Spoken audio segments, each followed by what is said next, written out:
नमस्कार साथियों। अभी कुछ देर पहले आपके समक्ष में शायद लाइव आया था, लेकिन लगभग 350-400 लोग देख रहे थे। लेकिन जब मैंने देखा बाद में, शायद उसमें आवाज़ ही नहीं थी। अब हो सकता है कि तकनीकी कारणों से मेरी तरफ से ही कुछ म्यूट हो गया होगा। उम्मीद है कि इस समय लाइव आ रहा होगा, मेरी आवाज़ आ रही होगी। कुछ लोग अगर हाँ कहें तो एक महत्वपूर्ण बात पर अभी अचानक मन में आया था कि बोलूं, इसीलिए आपके सामने मैं आया हूं साथियों।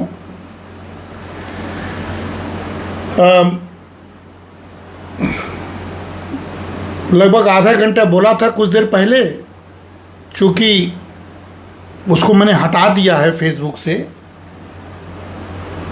तो अगर आप लोग कोई देख रहा हो तो संकेत करें कि मेरी आवाज़ आ रही है कि नहीं। थोड़ी सी बातें हैं, मन से हट जाएगी तो भूल जाएंगे, तो नहीं बोल पाएंगे। इसलिए एक महत्वपूर्ण मुद्दे पर बोलना था साथियों। अगर आप इशारा करें कि मेरी आवाज़ आ रही है कि नहीं।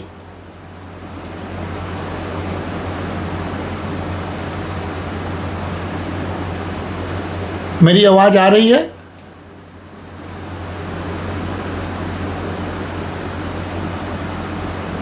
कोई अगर इशारा कर दे तो मैं अपनी बात को शुरू कर दूं, क्योंकि इसके पहले मेरी आवाज़ नहीं आ रही थी, इसलिए मुझे दोबारा ये रिकॉर्डिंग करना पड़ रहा है लाइव।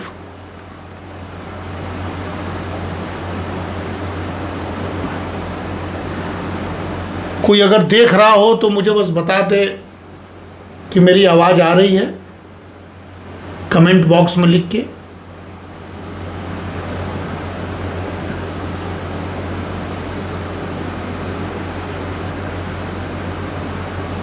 साथियों, मेरी आवाज़ आ रही है?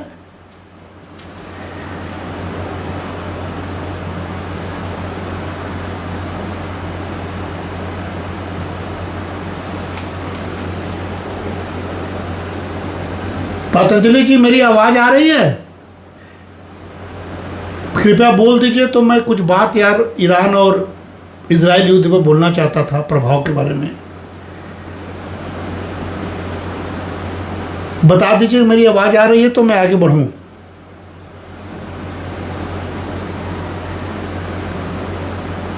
बहुत धन्यवाद, धन्यवाद अंबुज जी, बहुत बहुत धन्यवाद। असल में थोड़ी देर पहले साथियों मैं लाइव था, शायद तकनीकी वजह से मुझसे ही मेरा ही मोबाइल दब गया होगा। और एक बहुत इम्पोर्टेंट बात जो लगातार मैं टीवी पर देख रहा हूँ, 2-3 दिन से देख रहा हूँ, अभी भी खा रहा था, टीवी देख रहा था, सोशल मीडिया देख रहा था, तो चारों तरफ युद्ध जैसा माहौल। G7 का महत्वपूर्ण बैठक से ट्रंप का झल्लाहट से वापस आना, लगातार इजराइल का ईरान पर बम्बार्डिंग, तेहरान पर बम्बार्डिंग, और वापस ईरान का इजराइल पर बम्बार्डिंग, भारतीय छात्रों में एक तरह से उहापोह की स्थिति, ईरान के सड़कों पर गाड़ियों का भरमार, लोग भाग रहे हैं, देश छोड़ रहे हैं, वगैरह वगैरह। और ये सब हो रहा है ईरान और इजराइल के बीच युद्ध जैसी हालात के। पूरे दुनिया में जियोपॉलिटिकल स्थिति इतनी गड़बड़ हो गई है, देश के अंदर दुर्घटना, मृत्यु, सामाजिक विघटन, और चारों तरफ अस्थिरता जैसा माहौल देख के मन दुखी हो गया। और मैं खिन्न होके मैंने टीवी छोड़ा और सोचा कि सीधे लाइव हो जाऊं और आपके सामने जो इस समय भू राजनीतिक स्थिति है, खास करके मध्य पूर्व एशिया में, जिसका असर पूरी दुनिया में पड़ रहा है, उस पर कुछ बात किया जाए, खास करके भारत के संदर्भ में साथियों। दोस्तों, आप देख रहे होंगे चारों तरफ मिसाइलें ही दिख रहा है।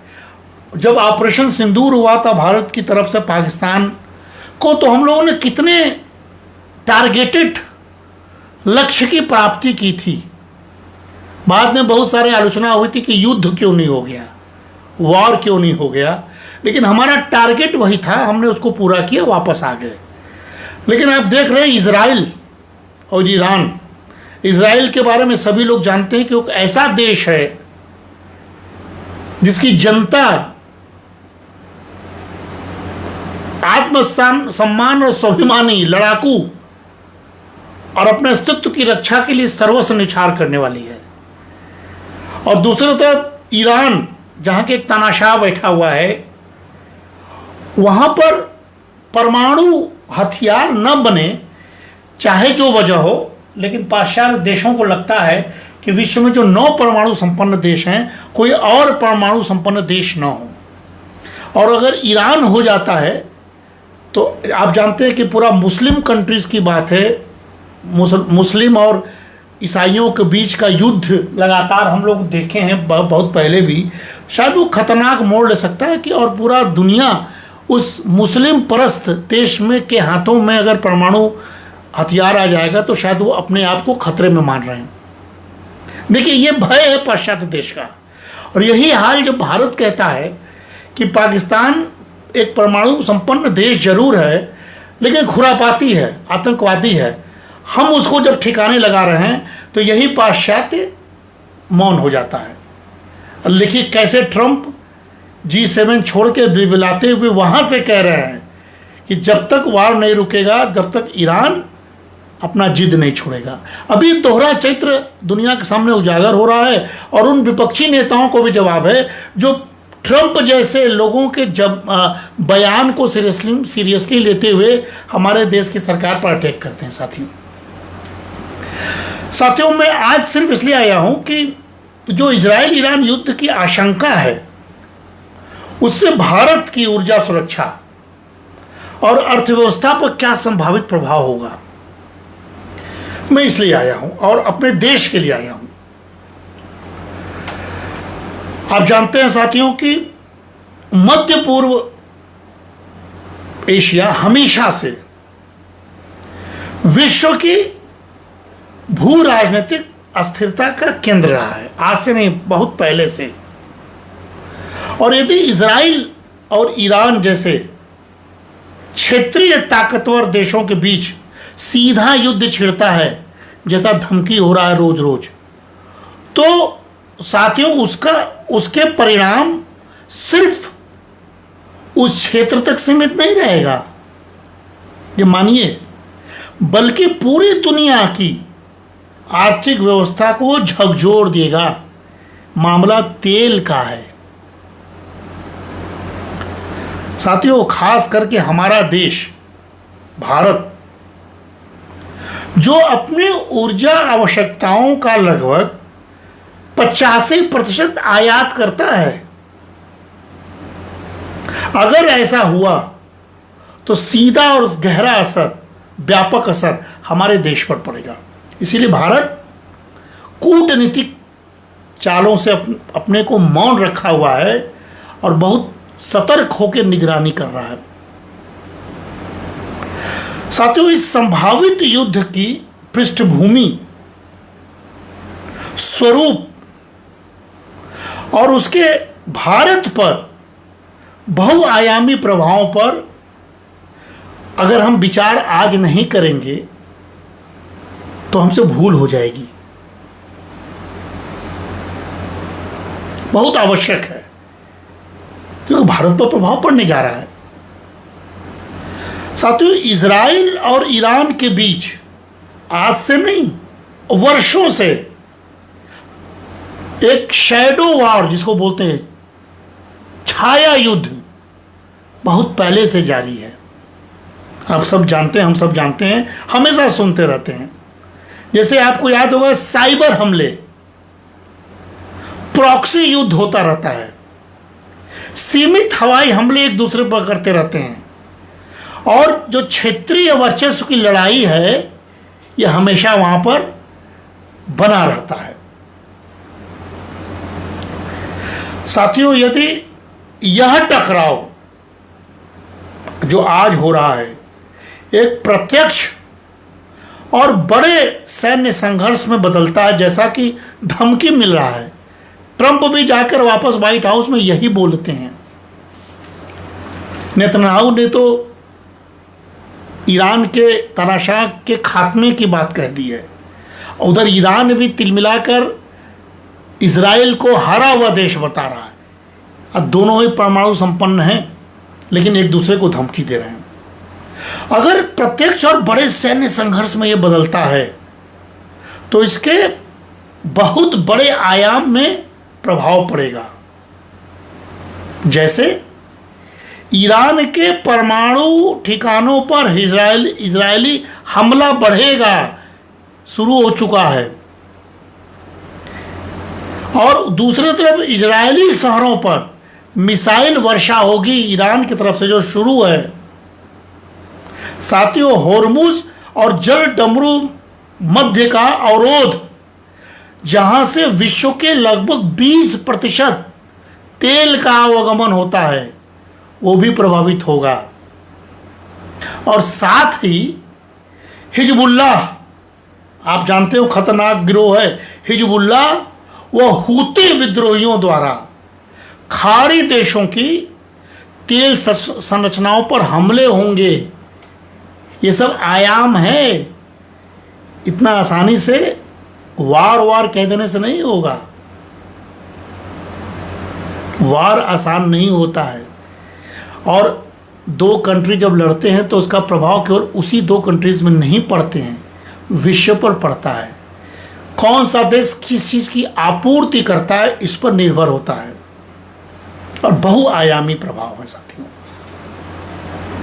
साथियों याद कीजिए आप, हमें याद है हम लोग विद्यार्थी थे, शोध कर रहे थे 90 के दशक में, लेकिन वैश्विक तेल बाजार की हालत 1973 के ओपेक संकट का याद कीजिए दौर, या 1990 हम पीएचडी कर रहे थे उस समय के खाड़ी युद्ध का सीन याद कीजिए। वैसे ही हालात हो सकता है। तेल का संकट, पूरे विश्व में ऑयल जब क्राइसिस हुई थी तो भारत ने भी अपने सोने को गिरवी रखा था, और हम मजबूरी में पाश्चात्य देशों के दबाव में लिबरलाइजेशन, प्राइवेटाइजेशन और ग्लोबलाइजेशन की नीति को अपनाए थे। साथियों, अनुमान है कि ब्रेंट क्रूड जो ऑयल है उसकी कीमत जो अभी 80 से $90 प्रति बैरल है, ध्यान से सुनिएगा प्रभाव क्या हो सकता है। 80 से $90 प्रति बैरल जो ब्रेंट क्रूड है, वह 150 से $200 प्रति बैरल तक पहुंच सकता है, लगभग दोगुना। और इससे संकट गहराएगा न केवल भारत जैसे देशों में, बल्कि ओपेक देश न सिर्फ निर्यात संकट में पड़ सकते हैं, बल्कि वैश्विक स्तर पर रणनीतिक पेट्रोलियम भंडार का उपयोग भी अपर्याप्त साबित हो सकता है। क्योंकि युद्ध हो जाएगा तो तेल, ये कंट्री तेल उत्पादक हैं, और हमने कहा कि 85% हम निर्भरता है हमारी। इसीलिए भारत पर इसका असर गंभीर होगा। इसलिए आग में हाथ नहीं डालना है, अपने हाथ को नहीं जलाना है, सतर्कता बरतनी है। अपने आप को मजबूत कैसे बनाए, पूरे भारतवासियों को मिलकर अपने सरकार का कदम से कदम साथ देना होगा, सरकार की रणनीति पर विश्वास करनी होगी। साथियों याद कीजिए, मैं आपको बता रहा हूँ, एक अध्ययन है, भारत का वर्तमान वार्षिक तेल आयात बिल, जिसको एनुअल इंपोर्टेड ऑयल बिल कहते हैं, वो 160 से 180 अरब डॉलर है, जो ऐसे हालत में अगर वार हुआ तो दोगुना तक हो सकता है। इंपोर्टेड बिल समझ लीजिए, हम घाटे में हो सकते हैं। और डॉलर की बढ़ती मांग के चलते साथियों, रुपया 88-90 प्रति डॉलर गिर सकता है। ये प्रभाव है संभावित। और यही नहीं, इसका प्रभाव और लेयर लेयर बढ़ेगा। जैसे परिवहन लागत बढ़ने से खाद्य और अन्य उपभोक्ता वस्तुएं महंगी हो जाएंगी, इन्फ्लेशन बढ़ेगा, जिससे हमारी खुदरा महंगाई दर, जिसको हम लोग CPI कहते हैं, 8 से 10% तक जा सकती है, डबल डिजिट, जिसको हम लोगों ने कंट्रोल किया है सिंगल डिजिट में, 6.5% के आसपास, 5% के आसपास। वो 8 से 10% अगर डबल डिजिट छुएगा तो स्थिति गंभीर हो जाएगी, संकट हो जाएगा। साथियों, ऐसे में सरकार को LPG और केरोसिन जैसी आवश्यक वस्तुओं पर सब्सिडी देनी होगी। और आप जानते हैं कि धीरे धीरे सरकार सब्सिडी को कटौती करती है, लेकिन जब सब्सिडी देनी होगी ऐसे संकट में, तो राजकोषीय घाटा, जिसको हम लोग फिजिकल डेफिसिट, जिसकी हम लोग चिंता करते हैं बजट में, जिसको हम लोग फिजिकल डिसिप्लिन के नाम पर कंट्रोल किए हुए हैं 5.5% की दर तक, वो राजकोषीय घाटा 7% से ऊपर जा सकता है, जो चिंता का विषय होगा। ये चिंता हमें करनी होगी, एक अर्थशास्त्री को करनी होगी, इसको सरकार तक पहुंचाना भी होगा, आम जनता को भी समझाना होगा कि किसी के उकसावे में आकर हमें युद्ध जैसी हालात में नहीं पड़ना चाहिए, क्योंकि हमारा देश समृद्ध देश है, 145-46 करोड़ का देश है। हम सबसे तेजी से बढ़ते हुए अर्थव्यवस्था वाले देश हैं। हमारे यहाँ डेमोग्राफिक डिविडेंड है, युवा ज़्यादा हैं, हम तेजी से आगे बढ़ रहे हैं, विकसित भारत की कल्पना कर रहे हैं। ऐसे में हमारे ऊपर अगर क्राइसिस आएगी तो हम डीरेल हो सकते हैं। दुनिया यही चाहती है कि भारत भी डीरेल हो जाए। साथियों, यह संकट केवल ऊर्जा तक सीमित नहीं रहेगा, बल्कि परिवहन और लॉजिस्टिक्स सेक्टर में लागत वृद्धि से क्या होगा, हवाई किरायों, रेल माल भाड़ा और कृषि उपज की ढुलाई तक को प्रभावित करेगी। ये सब बुनियादी सेक्टर है जिसका कि खामियाजा हमें भुगतना पड़ेगा। इसका परिणाम क्या होगा, कृषि उत्पादन लागत में वृद्धि होगी। किसान को हम किसी तरह फुसला रहे हैं, किसान की उत्पादकता को किसी तरह हम बढ़ा रहे हैं, उनके इनकम को डबल करने की कोशिश में है। ऐसे में हम उनकी लागत को बढ़ा देंगे तो किसान भी संकट में आ जाएगा। और साथियों, खाद्य महंगाई बढ़ेगी, उससे तो आम जनता पर बोझ बढ़ेगा। उससे क्या होगा, सामाजिक और राजनीतिक तनाव भारत में हो सकता है, जिसके फिराक में विपक्षी दल हैं। देखिए, राजनीति करना अलग मुद्दा है, लेकिन संकट में राजनीति करेंगे तो देश संकट में पड़ेगा और दुनिया इसका फायदा उठाएगी। ये हमें नहीं करना है। साथियों, यही नहीं, जो हमारे रीढ़ है इकोनॉमिक्स में, लघु और मध्यम उद्योग, जिसको हम SMEs कहते हैं, उसके जो इनपुट लागत होगा, जो उसमें लागत लगता है इनपुट के रूप में, उनका निर्यात भी प्रभावित होगा। फिर हम एक्सपोर्ट नहीं कर पाएंगे अगर इस युद्ध जैसा माहौल पड़ेगा। इसीलिए साथियों, आज मैं लाइव इसलिए आया था और मैं दोबारा आ रहा हूं क्योंकि इसके पहले वाले लाइव में मेरी आवाज़ ही नहीं थी।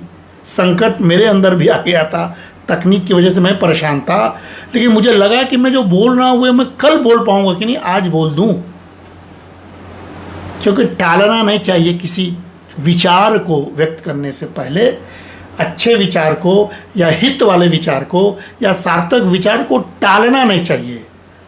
कल कुछ और विचार आ सकते हैं, इसलिए मैंने सोचा कि दोबारा आऊँगा और इस बात को कहूँगा कि मैं लाइव आया हूँ कि इस ईरान और इजराइल युद्ध में भारत को हमें सतर्क रहना होगा। हम ट्रंप की तरह बेचैन राष्ट्रपति नहीं है हमारे प्रधानमंत्री आराम से मीटिंग कर रहे हैं, लेकिन स्थितियों पर निगरानी बनाए हुए हैं, मौन हैं, क्योंकि जानते हैं ये सारे असर। साथियों, हमें क्या करना है, इसलिए मैं लाइव आया हूँ।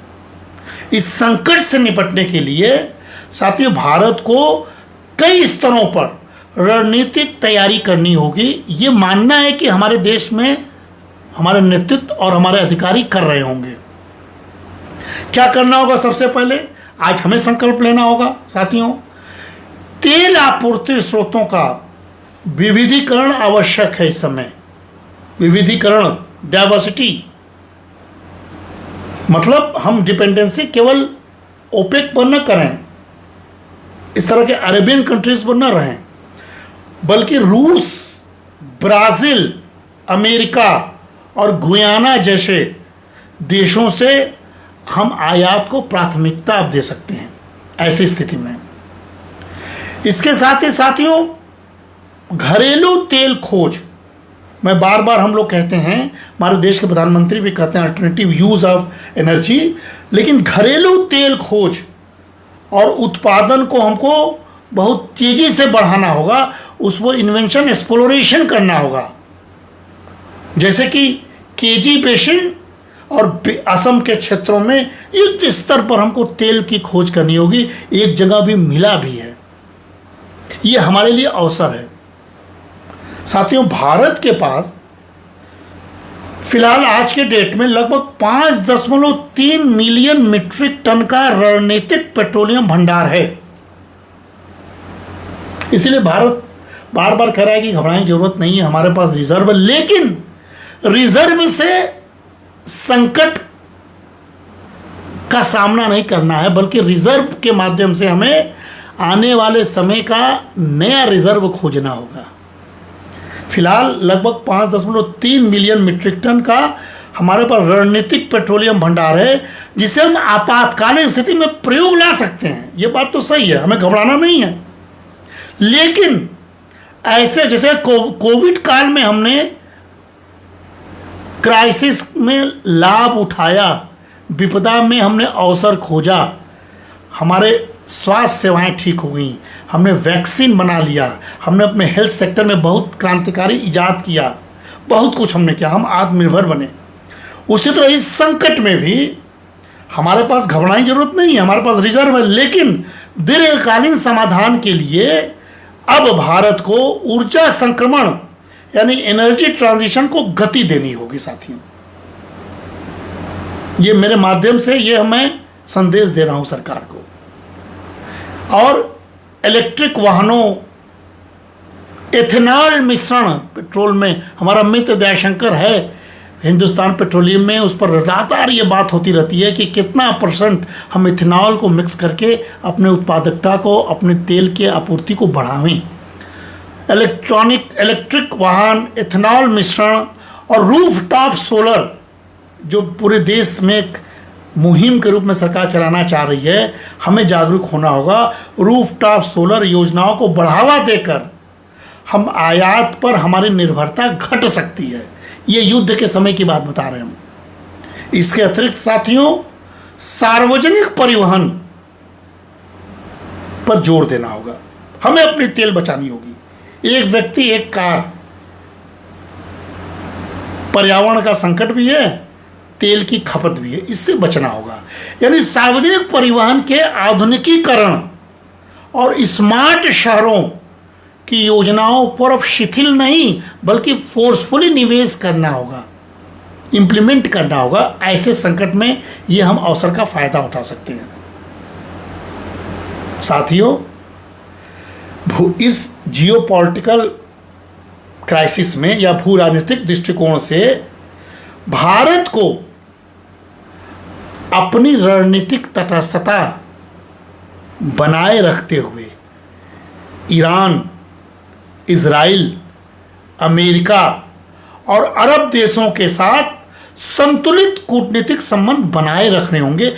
किसी विपक्षी दल के दबाव में नहीं आना चाहिए, देश के हित में बात करना चाहिए, देशवासियों के हित में बात करना चाहिए, आर्थिक व्यवस्था को मजबूत करने के बारे में बात करना चाहिए, आत्मनिर्भर भारत की दृष्टि से बात करनी चाहिए और फूंक फूंक कर कदम उठाना चाहिए।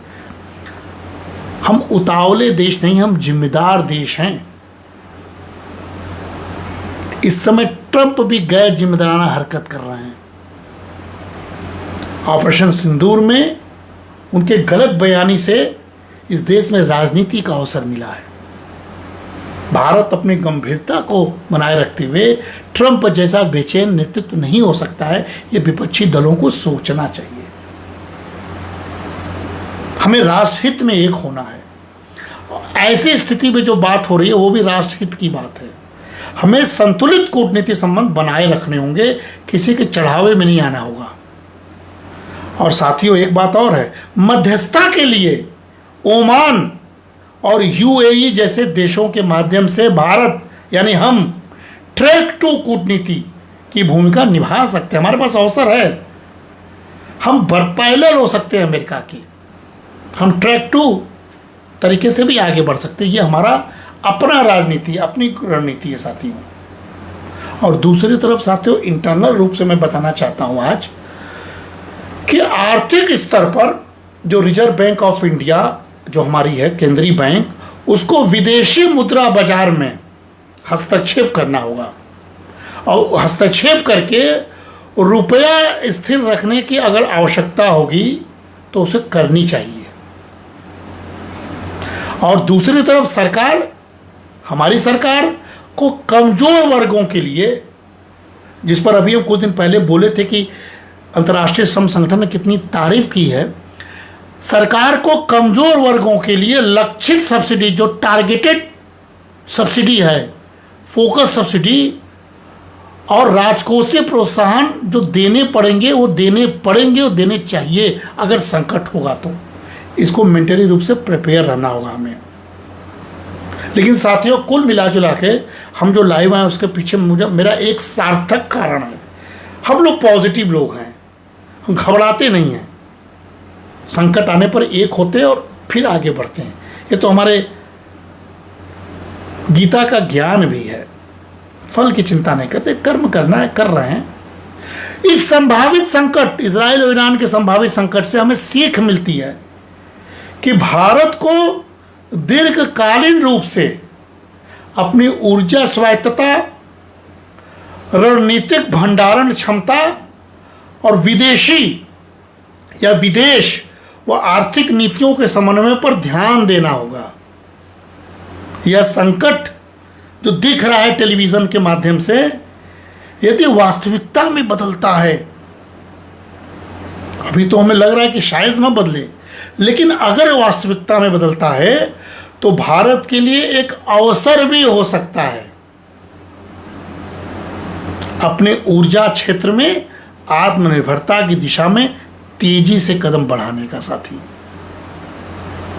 साथियों, युद्ध की आशंका भले ही काल्पनिक हो, हमको मालूम है कि परमाणु युद्ध काल्पनिक हो सकता है, लेकिन पता नहीं किसके दिमाग में क्या चले। फिर भी भले ही काल्पनिक हो, लेकिन उसकी तैयारी हमें यथार्थ से जुड़ी हुई होनी हमारी चाहिए। हम फिर भी उसको तैयारी अपना करें। ऊर्जा कूटनीति, आंतरिक लचीलापन और वैश्विक सहयोग भारत के लिए इस संकट, वैश्विक संकट या तूफान से निपटने का एक कुंजी हो सकता है। साथ ही साथियों, यह एक प्रेरणा भी हमारे लिए हो सकती है। भारत के लिए ऊर्जा स्वतंत्रता की दिशा में एक निर्णायक कदम की, यह हमारे लिए प्रेरणा भी है। आइए हम एकजुट होके पहले तो मनाएं कि युद्ध ना हो, लेकिन अगर कोई दो देश पागलपन के शिकार हो जाएं और शक्तिशाली देश उससे भी अधिक पागलपन का शिकार हो जाए, तो भारत को धैर्य से विश्व गुरु का रोल निभाते हुए पहले अपने देश को मजबूत करना चाहिए, अपने देशवासियों के बीच में हिम्मत बांधना चाहिए, आत्मनिर्भर भारत बनने की दिशा में तेजी से बढ़ना चाहिए। और यही नहीं, जो हमारी 85% आयात निर्भरता है, यही अवसर है कि हम वैकल्पिक ऊर्जा का प्रयोग करते हुए अपने इंटरनल ऊर्जा के स्रोतों को खोजें और नागरिकों को समझाएं कि हम इजराइल नहीं हैं, हम ईरान भी नहीं हैं, हम पाकिस्तान भी नहीं हैं, हम अमेरिका भी नहीं हैं, हम भारत हैं। जो हजारों हजारों साल की संस्कृति को अपने अंदर समेटा हुआ है। हम बनारस से हम बोल रहे हैं, ये oldest living city of the world, दुनिया का सबसे प्राचीनतम जीवित शहर है। पूरी दुनिया खत्म हो गई है एक दो बार, हम नहीं खत्म हुए, क्योंकि हम आनंद में जीने वाले लोग हैं। हम अपने उपभोक्ताओं को संतुलित करने वाले लोग हैं। हम अपने परिवार को संयुक्त करने वाले लोग हैं, और हम दूसरे के खुशियों का कामना करने वाले देश हैं। वसुदेव को कुटुंब मानते हैं और विश्व की कल्याण की कामना करते हैं। साथियों, इन्हीं चंद शब्दों के साथ मैं दोबारा आपके सामने आया हूँ। मुझे आपको दोबारा देखना पड़ा। इसके पहले मैं मूक बधिर की तरह बोल रहा हूँगा, क्योंकि मुझे खुद मेरी आवाज़ नहीं सुनाई दी। उम्मीद है कि इस बार मेरी आवाज़ गई होगी। मैं इस युद्ध की आशंका के बीच आपके समक्ष आया हूँ, एक वास्तविक स्थिति बताने के लिए। जितने लोग इस समय जुड़े हुए हैं, फिर से नेहा जी जुड़ी हैं, फिर से सौरभ जी जुड़े हुए हैं, करुणानिधि भी जुड़े हुए हैं, उत्तराखंड से शायद आ गए हैं। जितने लोग, मीना भाभी हमारी जुड़ी हुई हैं, अर्चना जी जुड़ी हुई हैं, दीनबंधु जुड़े हुए थे, चंद्र प्रकाश अग्रवाल जुड़े हुए हैं, जितने अम्बुज जी जुड़े हुए हैं, जितने लोग जुड़े हुए, फिर से मैं उनको प्रणाम करता हूँ, उनके प्रति आभार व्यक्त करता हूँ कि इतनी रात में भी दोबारा मेरे जैसे व्यक्ति का चेहरा देख रहे हैं। लेकिन मुझे उम्मीद है कि मुझसे अधिक ऊर्जावान चेहरा आपको पीछे दिखाई पड़ रहा है, मेरे बड़े भाई साहब का। अगर वो होते तो इससे भी तेज और इससे भी बुलंद आवाज में आपके समक्ष ललकार रहे होते। धन्यवाद, नमस्कार।